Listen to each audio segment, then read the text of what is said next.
there aren't any. But for the benefit of everyone else here, I would just like to give a couple of examples of the fun we had bringing Gareth up. You're going to like this, Gareth. Gareth, as I'm sure Natalie has found already, he's not one of the world's great doers. If there's a job he needs doing, he would much rather get someone else to do it for him. Yes, you've all found that.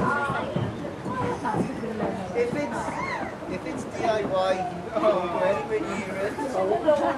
But even from an early age, a very early age, if there's a job he didn't want to do, he wouldn't do it. The example that comes to mind is he was about 4 and we had friends over. He came down the stairs very proudly saying, "I've just done a poo in the toilet." And we thought, oh, what a wonderful lad, but he brought his trousers were pulled up. We were a little worried about what we'd find inside his can. He said, "Gareth, did you wipe your bottom?" "No, Gary did it." Even then he was delegating it at an early age. I just hope that Gareth and Natalie's relationship hasn't stretched.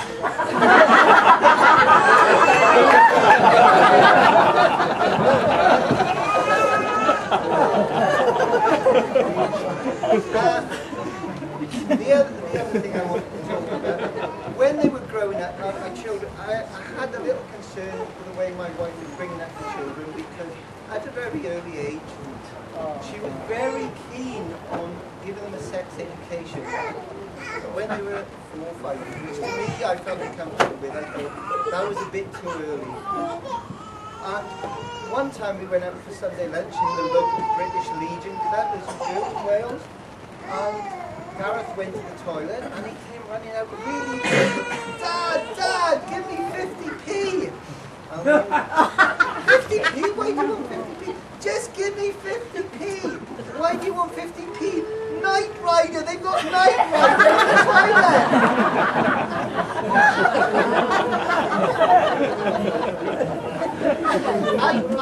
As it turned out, Knight Rider was not as a result of Janie talking about sex education. Gareth thought it was the talking car that's on the television. I hope he's over that now. He doesn't still think it's a talking car.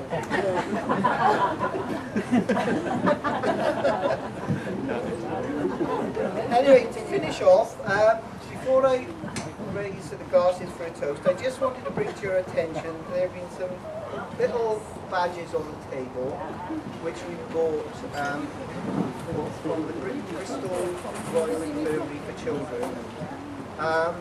And sometimes at weddings the favours like a little cupcake, but we just thought it was more appropriate in view of all the help that hospital gave us. And I'm still not plugging before anyone thinks.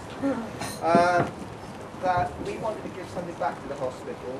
So there are some boxes, some collection boxes on your table, and if any of you feel that you want to give donations to the intensive care unit for children in Bristol, please do so.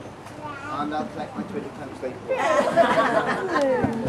If we could finish with a toast to Gareth and Natalie, and also to parents, I think, for what they've done today.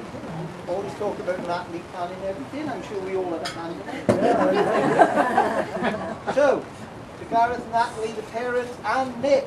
Yay! Don't forget Lydia. Yay! Who else have I forgotten? On the top table. Thank you.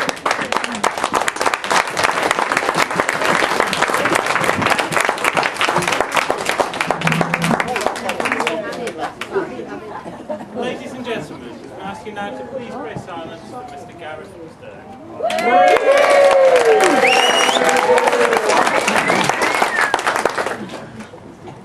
As you can imagine, this isn't the first time I've got off a warm seat with a piece of paper in my hand today.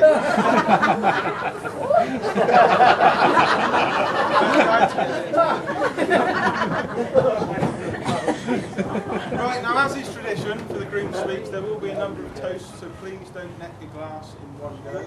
Mother.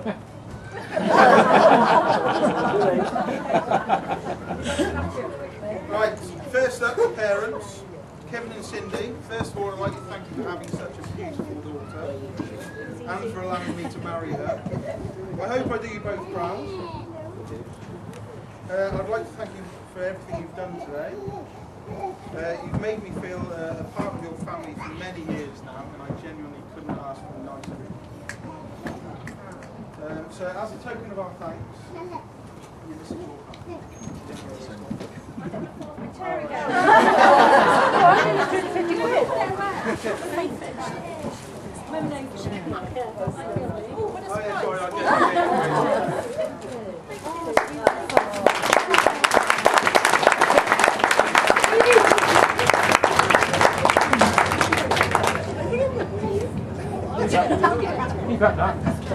Now, to my members now. I know it must be hard to come to terms with the fact you raised such a perfect son.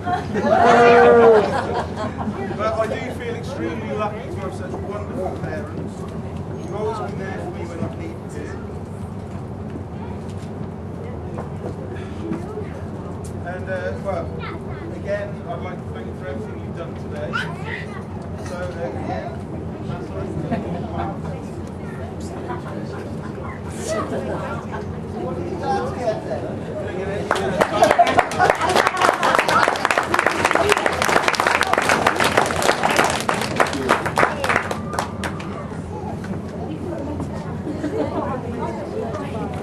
Right, so on to toast number one. I'd like to please raise your glasses and toast to Kevin and Cindy and Chris and Jane.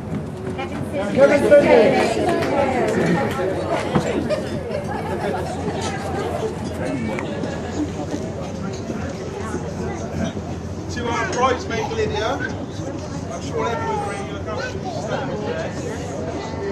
I'd like to thank you for all the help and for being there and that. Well, pretty much day one actually.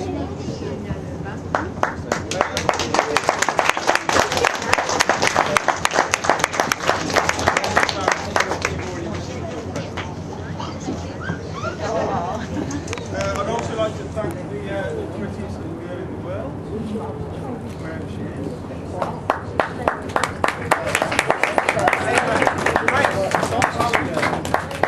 So again, love toast number two to our bridesmaid and flower girl, Lydia and Grace.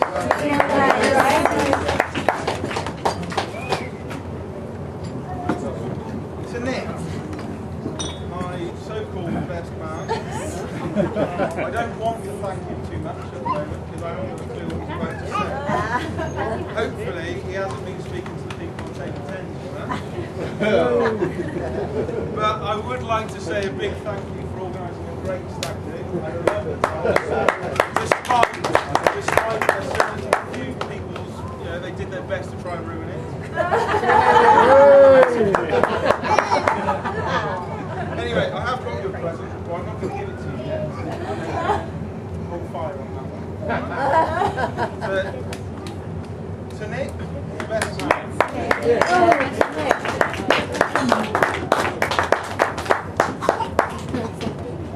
Which brings me to the star of today, my gorgeous new wife, Natalie. Now, whilst writing my speech, I did a bit of research into the meaning of marriage. And there was one quote which stood out the most. It goes like this. Having a wife is like being married to your best friend, only they let you play with their boobs.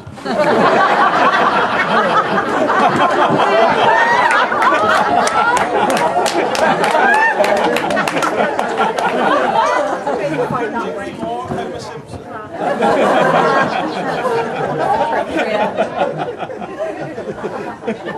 On a serious note, I just like to let everyone to know how lucky I feel to be here today. Obviously, Nat and I have been together for a long time. We've been through a hell of a lot, most notably with Grace. Through her first year, we came very close to being with her. I'm not blubbing. So, but yeah, thanks to the love we have for one another, we got through it. So we've since gone on to have another child in Dylan, wherever he is.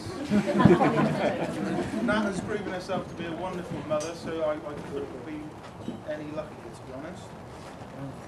I'm amazed we even got together in the